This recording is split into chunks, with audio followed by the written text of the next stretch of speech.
आप सभी का एक बार पुनः हमारे इस YouTube चैनल पे बहुत बहुत स्वागत है। अ, आज हम जिनसे मिलवाने जा रहे हैं वो हमारे बीच में बहुत खास मेहमान हैं।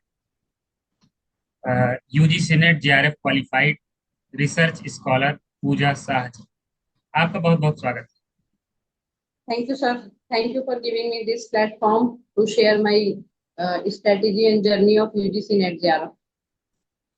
है। आज हम लोग चर्चा करेंगे कि आपकी इस जर्नी में यूजीसी नेट जेआरएफ की जर्नी में जो बहुत सारी कठिनाइयां आई, स्ट्रेस बहुत सारा, कॉन्फिडेंस लूज होता था बीच बीच में, उसमें जो हमारे बच्चे हैं वो जानना चाहेंगे कि सबसे पहले तो आपकी स्ट्रेटेजी क्या रही कि 6 महीने में आपने UGC NET JRF exam qualify किया। पहली बात तो मैं ये बताना चाहूंगी कि 6 महीने में नहीं क्वालिफाई हुआ है क्योंकि मैंने मल्टीपल अटेम्प्ट्स दिए हैं। और फर्स्ट टाइम जब मैंने एग्जाम दिया था विदाउट प्रिपरेशन ही, तो जब मैं अपीयरिंग थी, पहले तो मैं ये अपना इंट्रोडक्शन देना चाहूंगी कि मेरे बैकग्राउंड स्टडीज क्या है। So first of all, myself Pooja Shah, and I did my BCom honors from Banaras Hindu University City, and I did also NCC C certificate, and I did MCom and diploma in ethics and human value from Malviya Bhavan, and I also did yoga course. This is all courses I done from Banaras Hindu University, BHU Varanasi. Then I enrolled my PhD in University of Lucknow, and I am a research scholar of University of Lucknow, and this is my second year. And I I also start after MCom complete करने के बाद मैंने UGC net JRF का exam देना शुरू किया क्योंकि मुझे पीएचडी करनी थी। और पीएचडी के जर्नी में नेट जेआरएफ करना बहुत जरूरी होता है। और इसके प्रिपरेशन का पहली बात तो इस जर्नी में ये पता होना चाहिए कि क्या नहीं करना है और जितना पढ़ना है ठीक से पढ़ना है। तो सबसे पहले ये। और दूसरी बात, जब फर्स्ट टाइम मैंने एग्जाम दिया था तो मेरी परसेंटाइल काफी हाई आई थी, तो मुझे ये समझ आ गया था कि मैं कट ऑफ के आसपास हूँ तो मैं निकाल सकती हूँ। पहली बात तो ये चीज मुझे क्लियर हुई एग्जाम देने के बाद। फिर ऐसा नहीं है कि आप जैसे घर में पढ़ रहे हो, खुद से पढ़ रहे हो, तो आपको कंपटीशन उन लोगों से करना है जो हर जगह से पढ़ रहे हैं। लाइक कुछ लोग क्लासेस लेते हैं, कुछ लोग खुद से पढ़ते हैं। तो जब हम क्लासेस नहीं लेते हैं तो हमें ये नहीं पता चल पाता है कि प्रिपरेशन का एक लेवल क्या है। और आपको अल्टीमेटली कंपटीशन तो उन्हीं लोगों के साथ करना है। दूसरी बात, इस एग्जाम में फेलियर का रिस्क बहुत ज्यादा है क्योंकि जैसा कि हम सभी जानते हैं कि यूजीसी नेट जेआरएफ में 1% लोग जेआरएफ होते हैं और 6% लोग नेट होते हैं। तो इतना 6% लोगों को पास होना है और 94% लोगों को फेल होना है। तो इससे आपका ये जो जर्नी है और टफ हो जाता है।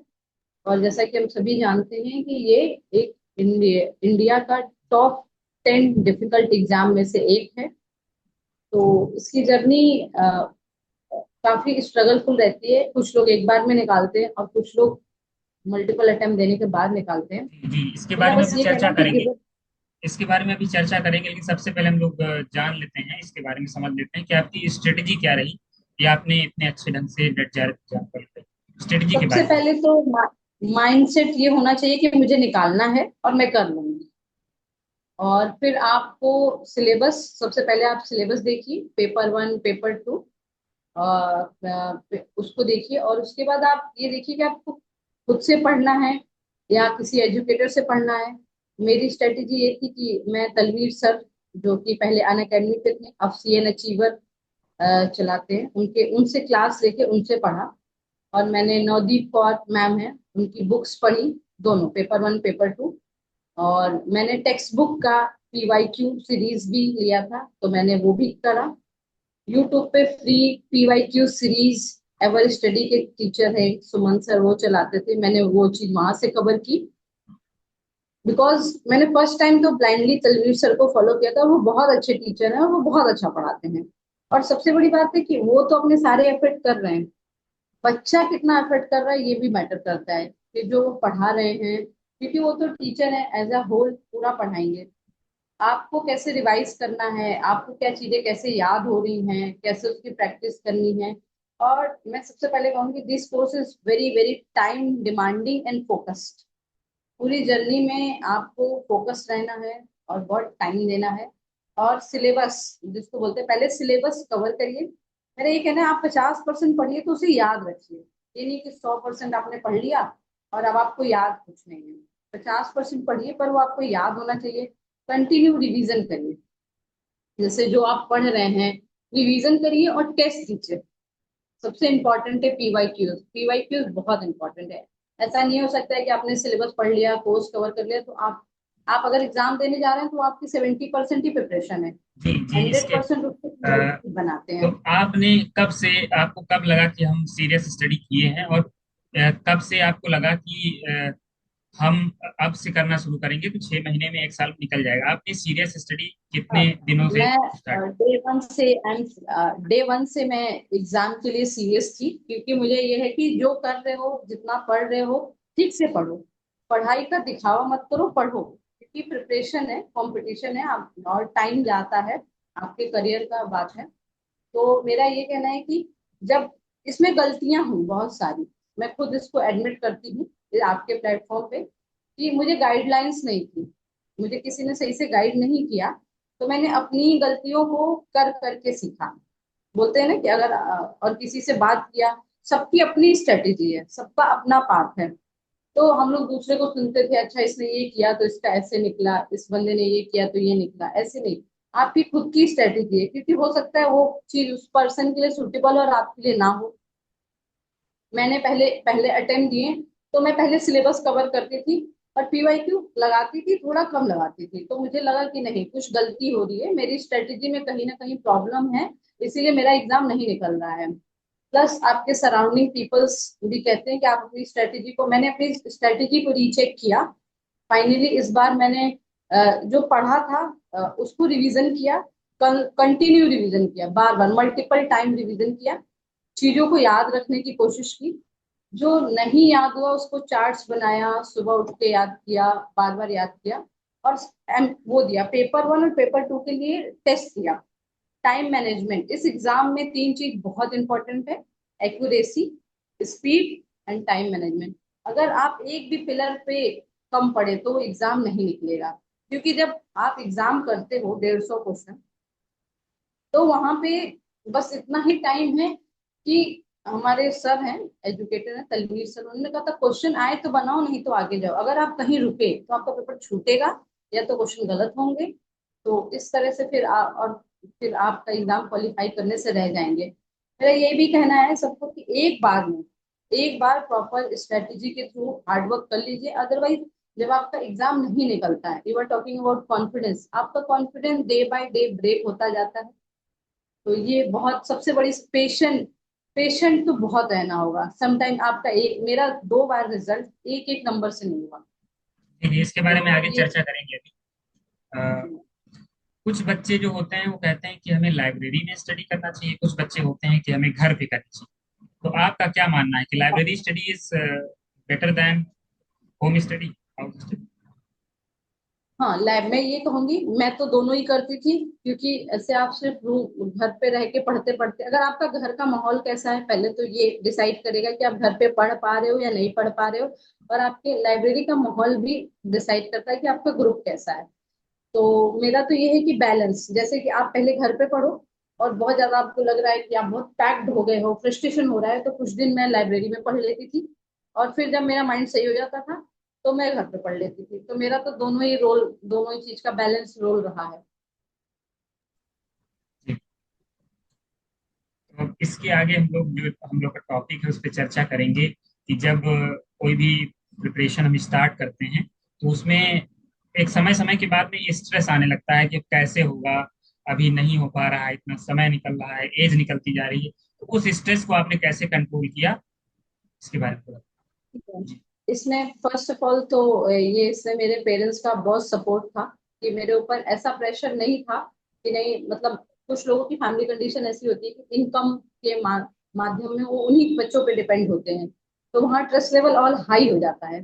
पर मेरे फादर सर्विस में हैं, और तो इस वजह से ये से थोड़ा कम था, लेकिन स्ट्रेस था कि निकालना है। और जब धीरे धीरे नहीं होता है मल्टीपल अटेम्प्ट में, प्लस आपका ग्रुप, आप किन लोगों के बीच रहते हैं, आप किनसे बात करते हैं, और वो आपको, जिस ग्रुप को देख के आप मोटिवेटेड फील नहीं कर रहे हो, या फिर आपको ये मोटिवेट नहीं कर रहे हैं कि आपका हो जाएगा, तो ऐसे लोगों से आप बात मत करिए।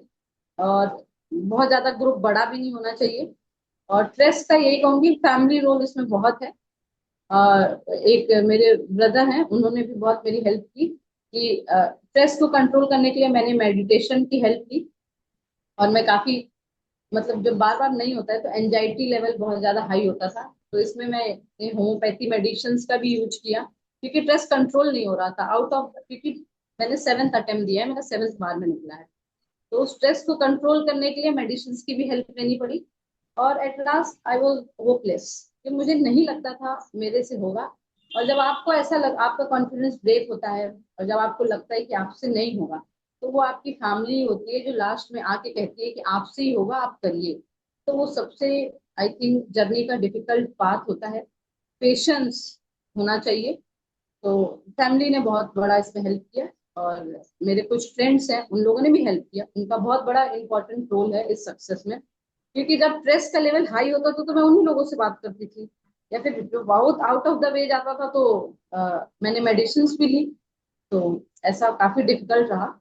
तो फैमिली का रोल है स्ट्रेस कंट्रोल में, और उससे हो जाता है। मैं बस इतना जानती हूँ कि अगर आपको जब लग रहा है कि आज आपने पढ़ा या नहीं पढ़ पाए, या आपको लग रहा है कि क्या होगा, होगा या नहीं होगा, तब वहां पे अगर कोई आके कहता है कि आप करो, आपसे हो जाएगा, और थोड़ा सा धैर्य रखो, होगा, तो वो आई थिंक बहुत इंपॉर्टेंट है। और फैमिली को सपोर्ट करना चाहिए, क्योंकि जो 1 नंबर से या 2 नंबर से रह रहा है, तो ये वो इनकैपेबल नहीं है। बस वो टाइम है, जो जिस मैनेज हो गया तो निकल जाएगा, मेरा ये कहना है।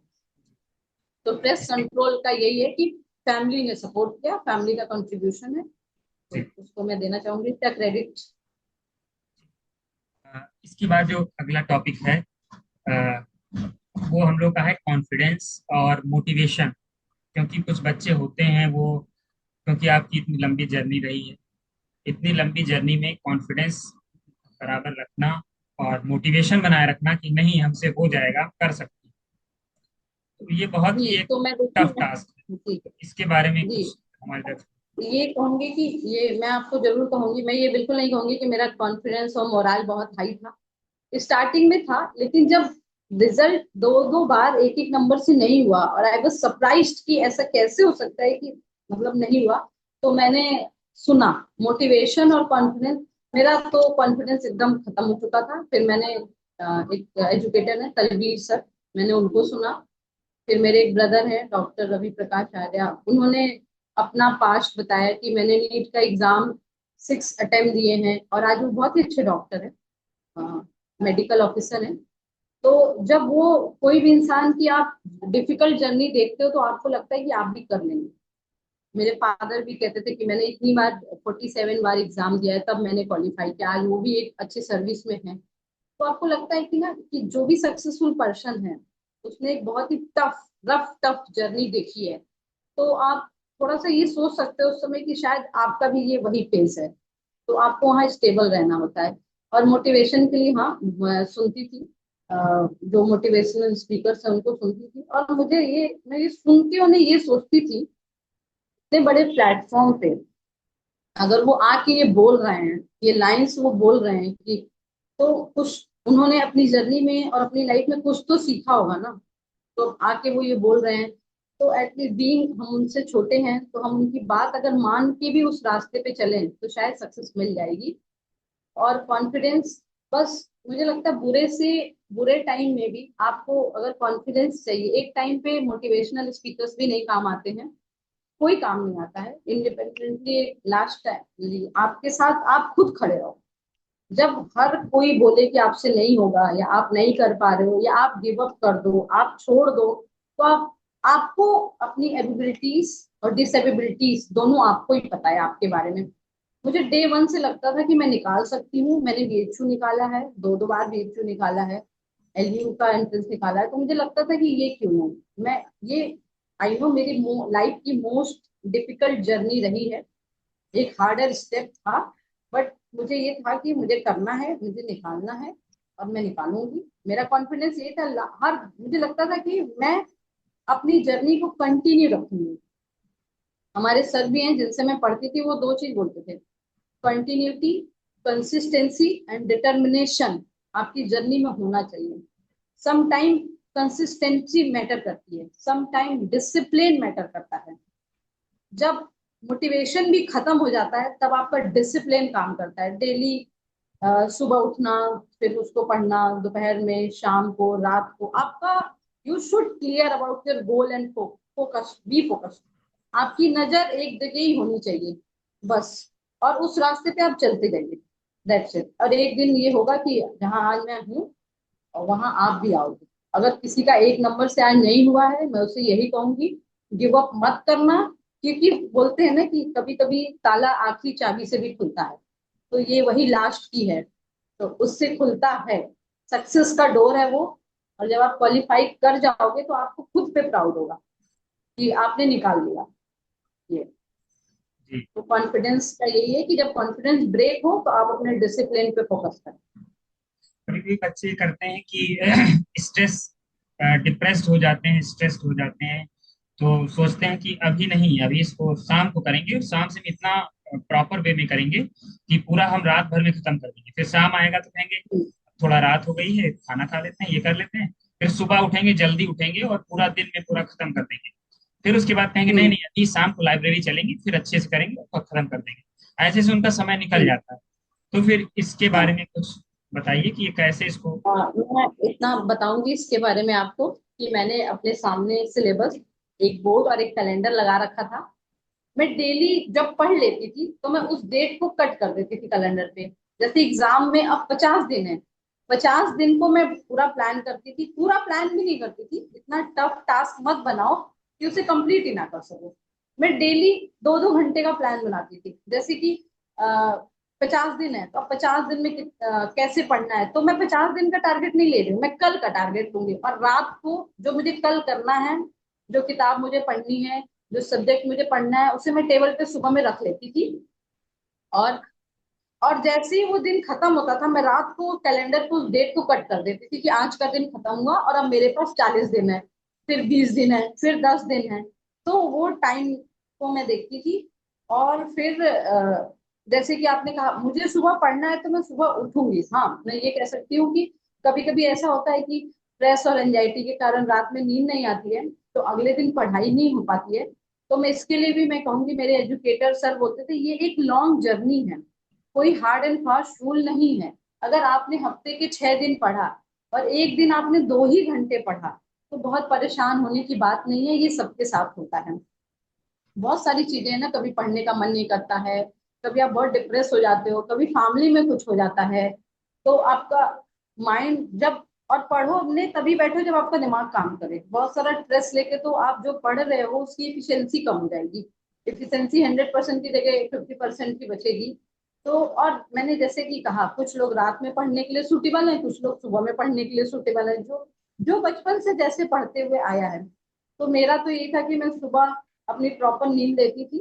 सुबह में 5:30 बजे उठना, थोड़ा सा एक्सरसाइज करना, कि बहुत हैवी एक्सरसाइज करने से भी स्लीप डिस्टर्ब होती है या फिर बहुत ज्यादा नींद आने लगती है। क्योंकि जब आप मेंटली बहुत ज्यादा एनर्जी कंस्ट्रेंट कर रहे हो किसी चीज में, तो फिजिकल वर्कआउट उतना पॉसिबल नहीं हो पाता है। थोड़ा बहुत एक्सरसाइज, फिर रिवाइज करना, फिर क्लास करना। और मेरा डिसाइडेड है कि पेपर 1 को ऐसे पढ़ना है। मॉर्निंग का टाइम जो है 1 बजे तक कॉमर्स पढ़ूंगी, पेपर 2।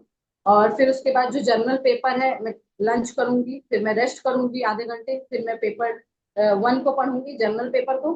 फिर जो वो 4 से 6 का टाइम होता था, और फिर उसके बाद मैंने टेक्स्ट बुक लिया था। तो फिर जो मैंने दिन भर में पढ़ा है उसका PYQ सीरीज देती थी, पहले पेपर 1 का, फिर पेपर 2 का। तो मैंने एग्जाम जब पास आ गया था, तो टाइम सेट लगा के, जैसे 3 आवर में वहां कैसे परफॉर्म करना है, तो मैं उसके लिए बैठ के टेस्ट देती थी। और सबसे इम्पोर्टेंट, पढ़ने से मोस्ट इम्पोर्टेंट है वहां जाके परफॉर्म करना। अगर वहां जाके आप परफॉर्म नहीं कर पाए तो आपका रिजल्ट और आपकी मेहनत खराब होती है। तो मैं ये कहूंगी कि वो 3 घंटे को कैसे मैनेज करना है। I will divide the 1 1 minute of exam. कि मुझे 70 मिनट में पेपर वन करना है, मुझे इतने मिनट में कॉमर्स करना है, मुझे आरसी कब करनी है, कौन सा चीज पहले करनी है, कब डीआई करनी है। मैं डीआई से थोड़ा डरती थी, तो मैंने डीआई को लास्ट में रखा था और मैंने लास्ट में किया, तो मेरा इस बार सही भी हुआ था। पूरा 150 क्वेश्चन और 180 मिनट, मेरे साइकोलॉजिकली मैं उसको एक्सेप्ट कर सकूं इसलिए मैंने लिख के सामने लगा लिया था, और मैं उसी पैटर्न पे प्रैक्टिस करती थी और एग्जाम में ब्लाइंडली जाके उसी को अप्लाई किया। क्योंकि ऐसा माना जाता है, मैंने बहुत सारे टीचर्स को भी कहते हुए सुना है कि एग्जाम का जो स्ट्रेस होता है वो आपके 30 to 20% ब्रेन को खत्म कर देता है। आप वहाँ परफॉर्मेंस 70 to 80% ब्रेन में ही दे रहे हो और उसमें आपको बेस्ट करना है। और एग्जाम के दौरान जो अपने स्पीड, कंसिस्टेंसी और एक्यूरेसी को बना के ले गया तो वो एग्जाम निकाल। तो यही। अब लास्ट में चलते चलते आप जो इस पीएचडी स्कॉलर्स हैं या जो यूजीसी नेट जेआरएफ का एग्जाम देना चाहते हैं, उनके लिए क्या मोटिवेशनल बात बताना चाहेंगी, क्या सजेशन देना चाहेंगी इसके बारे में कुछ? हाँ, मैं ये कहना चाहूंगी कि जो लोग जिनका भी एग्जाम 1 नंबर या 4 नंबर या क्वेश्चन से रुका है, वो प्लीज गिव अप मत करना, क्योंकि इतने सारे सिलेबस को आप पढ़ते हो, इतना टाइम देते हो, तो प्लीज इसे क्वालिफाई करो, क्वालिफाई। और पीएचडी के लिए मैं ये कहूंगी कि struggle in PhD is temporary, but the doctor before your name is permanent. Struggle 3 साल का यूजीसी नेट जेआरएफ के लिए ये टेम्परेरी था, पर आज जो मुझे अचीव हुआ है, इट माई वो मेरे पूरी जिंदगी मेरे साथ रहेगा। तो जो स्ट्रगल है वो टेम्परेरी है और जो टैक्स है वो परमानेंट है। और सबसे बड़ी बात है कि रिजल्ट के बाद आपके पास क्या बचा। मैंने सीखा, मैंने पढ़ना सीखा, मैंने लोगों को देखा। और इसमें मैं कहूंगी सोसाइटी है, जब आप से नहीं हो रहा होता है या आपका जो बैड टाइम होता है उसमें कोई साथ नहीं, कोई भी नहीं। अल्टीमेटली आप ही हो जो खुद को पुश कर सकते हो, खुद का साथ दे सकते हो। वरना इतना धैर्य तो किसी में नहीं है जो आपका साथ दे, क्योंकि एक टाइम पे हर कोई बोलता है कि नहीं होगा या आप नहीं कर पाओगे। और जब लोगों को पता चल जाता है कि आप किसी डिफिकल्ट फेज से गुजर रहे हो, सोशल बॉयकॉट होता है, और ये भी एक बहुत बड़ा प्रेशर है। तो इस सब को झेलते हुए आप जो भी हो रहा है आप उसको, और आप बस इतना याद रखो, आपको करना है। आपने इस फील्ड को चुना है और आपको इसमें अपना बेस्ट देना, और you should delegated towards your work. Efforts are more important than result. Please मैं सबसे कहना चाहूंगी, जो भी एफर्ट कर रहा है उसके एफर्ट को रिगार्ड दो। प्लीज ये मत देखो कि इसने क्वालिफाई किया नहीं किया। यू शुड, उसने ट्राई किया, इतने बड़े एम को फोकस करना और उसके लिए सोचना, कोशिश करना, ये बड़ी बात है। और मैं ये भी कहना चाहूंगी कि नो वन इज फूल, कि वो बैठ के लगातार एक ही चीज को सालों साल पढ़ रहा है, मल्टीपल अटेम्प्ट दे रहा है। इट्स अबाउट जनरेशनल चेंज, कि आप अपने जनरेशन को क्या मैसेज देना चाहते हैं। आपने यहाँ, आप सबकी एक रिस्पॉन्सिबिलिटी होती है मेरा मानना है। और आप क्या सेट करना चाहते हैं, जो आपके जूनियर्स हैं या फिर जो आपके कजन्स हैं, जो आपके भाई बहन हैं, उनके लिए आप क्या एग्जाम्पल सेट करना चाहते हैं। कि क्या ऐसा, मतलब बहुत प्रिपरेशन में जब मुझे लगता था कि मेरा नहीं होगा, बहुत टाइम लगता था कि मेरा होगा या नहीं होगा, तो लोग क्या याद रखेंगे। अगर मैं गिव अप कर दूंगी तो लोग क्या याद रखेंगे। कल को कोई मेरा भाई बहन इस एग्जाम को देने का सोचेगा तो लोग उसे क्या बोलेंगे कि उसने इतनी तैयारी की, इतना टाइम दिया और उसका नहीं हुआ। मैं ये मैसेज सेट नहीं करना चाहती थी, मैं यही मैसेज सेट करना चाहती थी कि मल्टीपल अटेम्प्ट दिए पर एट द एंड सक्सेस मिली। तो मैं यही कहना चाहूंगी, डोंट गिव अप। और पीएचडी स्कॉलर्स को यही बोलना चाहूंगी, अपनी रिसर्च अच्छे से करें, और उसमें जो भी आपका वर्क उसको बैलेंस करें। अगर कोई इनरोल्ड है उसके लिए और डिफिकल्ट हो जाता है, जो पीएचडी भी कर रहा हो और जो यूजीसी नेट भी कर रहा हो। तो इसमें मेरे सुपरवाइजर का भी बहुत बड़ा रोल है कि उन्होंने मुझे इतना टाइम दिया पढ़ने के लिए। और उन्होंने, क्योंकि कभी कभी किसी को ना डिस्टर्ब करना ही बहुत बड़ा हेल्प होता है। तो इसमें आपके सुपरवाइजर, जैसे आपने काम किया, रिसर्च में भी काम कर रहे हो, नेट जेआरएफ पे भी काम कर रहे हो, और दोनों ही अपने आप में चैलेंजिंग है इन देयर ओन वे। दोनों का नेचर अलग है, वो सब्जेक्टिव है, एक ऑब्जेक्टिव है। उसको बैलेंस बनाना है। और कभी कभी, और जब ये नेट जेआरएफ या पीएचडी की आपकी जर्नी चल रही हो, तो you forget about the whole world. You should focus on your self. बस आप इतना सोचो कि आप अपने आप को बेहतर बना रहे हो और आप कर रहे हो। कभी कभी काम करो, मेहनत करो, सालों साल रिजल्ट नहीं आते हैं, उस समय भी आप अपना धैर्य बनाए रखना, वेट करना। इस जर्नी में बहुत सारी स्लीपलेस नाइट होती है, रात, बहुत सारी रात आप सो नहीं पाते हो, और वो स्ट्रगल कोई नहीं देखता, कोई देखने नहीं आता है कि आप किस अ, वो फीलिंग आप ही समझ सकते हो, कोई नहीं समझ सकता। एक टाइम पे पेरेंट्स भी बोल देते हैं कि उन्हें भी वो तो चाहते हैं कि आपका हो, आपका रिजल्ट पॉजिटिव हो, but some time patience lose हो जाता है। तो मैं जी यही कहना चाहूंगी, डोंट गिव अप, मेरा सबसे बड़ा मैसेज है। और हमेशा लाइफ में आपको दो रास्ते मिलेंगे, there is one difficult one in easy. हमेशा आप डिफिकल्ट रास्ते को ही चुने, क्योंकि इजी रास्ते पे पहले खुशी होती है, बाद में दुख होता है। लेकिन डिफिकल्ट रास्ते पे पहले दुख होता है, बाद में लाइफ टाइम की खुशी होती है। Always choose your difficult path and God will give you strength to choose this difficult path. तो और मैं ये भी कहना चाहूंगी लास्ट में, mindset are more important than marks, and efforts are more important than result.